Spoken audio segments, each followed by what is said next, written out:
हमें जो पोषक तत्व चाहिए, जो हर आदमी के लिए अलग अलग पोषक तत्व की जरूरत होती है। जैसे बच्चा है उसको अलग पोषक तत्व की जरूरत होती है, उसको ज्यादा फैटी खाना चाहिए, प्रोटीन ज्यादा उसको चाहिए ताकि उसकी बढ़ाव हो रही है, वो ज्यादा खेलेगा कूदेगा दौड़े, उसको एनर्जी ज्यादा चाहिए होती है। इस तरह का खाना उसको एनर्जी देने वाला, जैसे मीठा उसको चाहिए, उसके खाने में तेल अच्छा होना चाहिए, प्रोटीन होना चाहिए। और जो बूढ़ा बुजुर्ग है उसको ज्यादा तेल की जरूरत नहीं, क्योंकि पचा नहीं पाएगा, उसको ऐसा खाना चाहिए जो सुपाच्य हो, हल्का हो। अब बच्चों की तरह हम खाना नहीं दे सकते, तो हमें इस तरह के पोषक तत्व, तो हर तरह का पोषक तत्व तो हर आदमी के अलग अलग है। तो ऐसा खाना जिससे हमें सारे पोषक तत्व भी मिले और उचित मात्रा में जितनी हमें जरूरत है, हमें उस तरह के पोषक तत्व की जरूरत है, उस तरह के भोजन की जरूरत है। लेकिन हम जो खाना खाते हैं वो क्या खाते हैं? गेहूं की रोटी खा रहे हैं और चावल या आलू। सब्जियां बहुत कम लोग, जो किसान है बहुत कम किसान है तो हरी सब्जियां खाते हैं, बाजार से खरीद के बहुत कम खाते हैं। जो अपने घर के आसपास हो गए उनको खा लिया, अगर नहीं है तो केवल आलू। कन्नौज में या आसपास जहाँ भी देखा आलू पे ही डिपेंड है कि नहीं?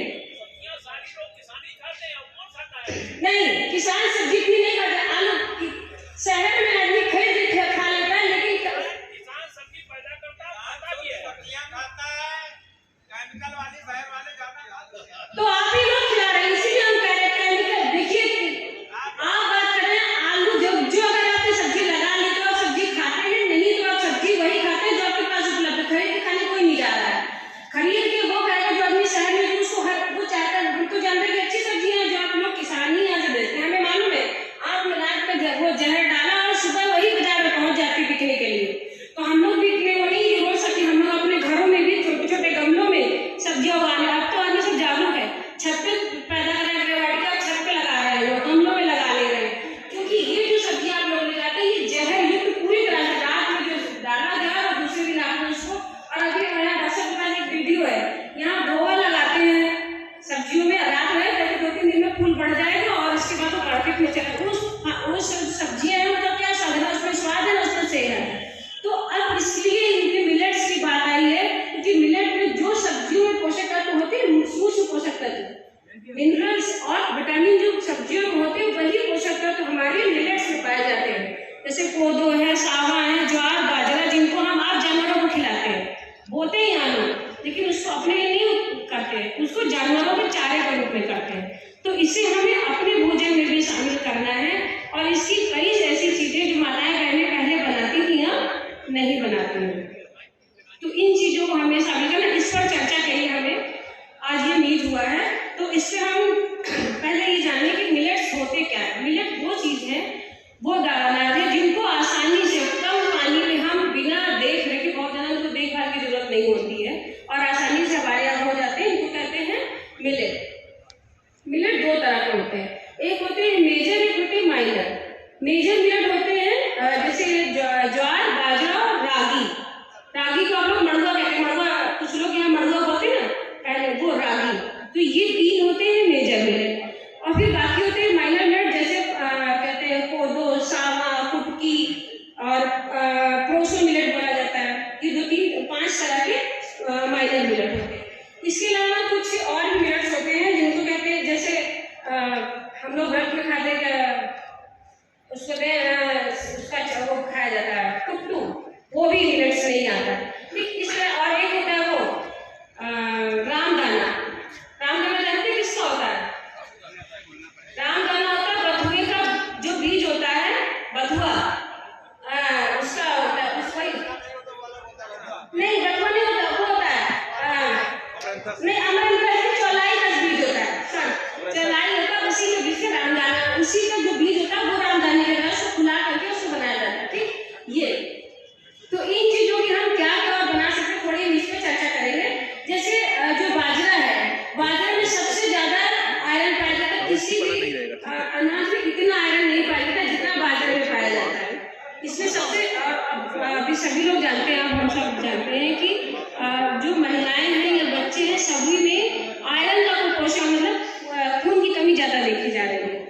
हमारे यहाँ की लगभग 55% महिलाओं में खून की कमी है और 50% बच्चों में खून की कमी पाई जाती है। जो बालिकाएं हैं, जैसे किशोरावस्था की जो महिलाएं हैं उनको, और बच्चों में भी छोटे पाई जा रही है। तो इधर इसका सेवन रूप में करेंगे। जैसे बाजरे का जब हल्का कच्चा होता है तो उसको कूट करके नमक मिर्च मिला करके उम्बी बनाई जाती है, हम लोग उम्बी बोलते हैं, मुट्ठी जैसे हम लोग, वो बना सकते हैं। या इसकी बिस्किट बनते हैं, मैंने अपने साल पे बना करके लगा रखे बाजरे के बिस्किट। बाजरे के लड्डू बहुत अच्छे बनते हैं, जो गुड़ से, या पहले हम लोग जब राग करते थे गीला वाला गुड़, उसमें खांड बनती है नीचे नहीं, तो चार वो जो चीनी होती है उसको मिला करके इसके अगर आप लड्डू तैयार करेंगे, खाने में बहुत स्वादिष्ट होते हैं और हमारे सेहत के लिए बहुत अच्छा होता है, क्योंकि गुड़ में भी आयरन होता है जो हमारे खून के लिए जरूरी, और बाजरे में बहुत ज़्यादा आयरन होता है। इसके अलावा बाजरे के पुए हैं और इडली बनती है। जैसे लोग सीधा खाना, मतलब बच्चों को अगर आप रोटी बना के दीजिए तो खाना नहीं पसंद करते हैं, उसकी जगह आप इसको कुछ दूसरी तरीके, दूसरे फॉर्म में दे दीजिए तो खाना पसंद है, उसकी इडली बना दीजिए।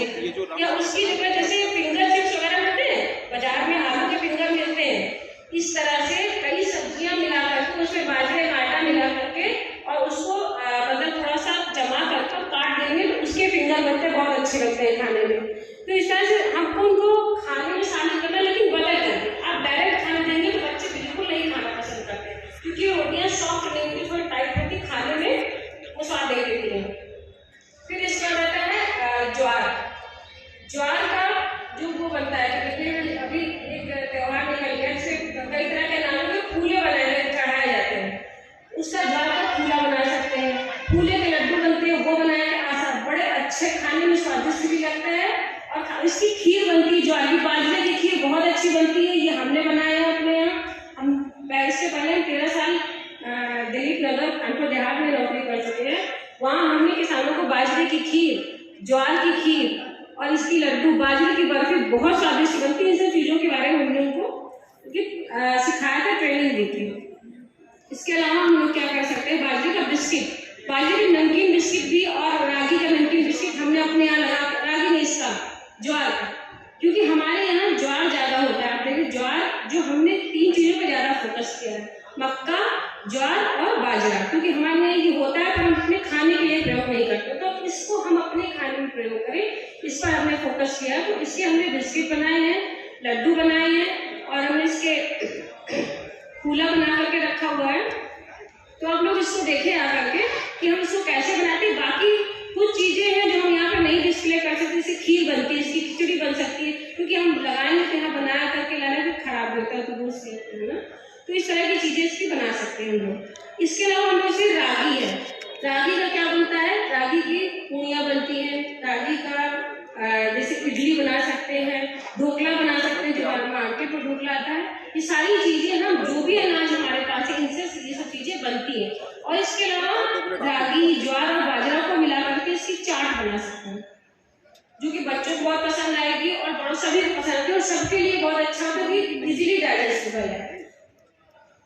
एक चीज जैसे हम लोगों ने इस अनाज में छोड़ा कि कुछ चीजें होती है ना, जैसे कोई चीज बचती निकल गई, हम बाजरा ज्यादा खा लें तो कम पच, जैसे इंडाइजेशन करता है, खाना हमारा नहीं पच रहा है, तो इसके लिए हमें क्या करना है कि जो बाजरा है, बाजरे में ज्यादा होता है, बाजरे को हम क्या करें, रात में भिगा दें, भिगाने के बाद उसको रख के दूसरे दिन थोड़ा अंकुरित कर लें। जब ये अंकुरित हो गया फिर उसको भून करके, जब उसका फिर प्रोसेस कर भूनने के बाद पीस से कोई भी चीज बना के खाइए, तो इसमें जो वो तत्व पाया जाता है जिसके कारण जो हमें इंडाइजेशन होता है ये पूरी तरह से खत्म हो जाएगा और ये सुपाच्य ज़्यादा जल्दी पचेगा और हेल्दी हो जाता है। इस तरह की चीज़ें इसके साथ बना सकते हैं। इसके बाद बात करेंगे भाई कोदो सामा की। कोदो सामा पहले होता था, शायद आप लोग, हमने अपने बचपन में खाया, हो सकता है आप लोगों ने देखा होगा, आप लोगों ने खाया, हमें बहुत हल्की सी याद आती है। हम अपने गाँव जाते थे तो हम जब गाँव जाते थे वहाँ, हमारे यहाँ शहर से आते थे थोड़ा ठीक ठाक है, तो जब गाँव जाते थे तो वहाँ ये चावल मिलता था खाने को। कोई अगर बाहरी आदमी आना चाहता है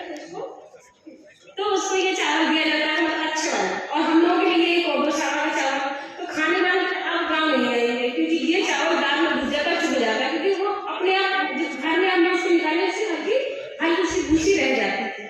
तो इन सब चीज़ों को हमें फिर से अपने खाने में लाना है, क्योंकि इसमें ज़्यादा अच्छे होते। एक चीज़ और बनाना चाहिए कि इसको अपने खाने में इसलिए भी शामिल करना चाहिए कि जो आजकल हम देख रहे हैं, किसी भी डॉक्टर के पास जाइए तो बी विटामिन की कमी बताता है ना डॉक्टर, बी विटामिन, B12 की कमी हमारे शरीर में है।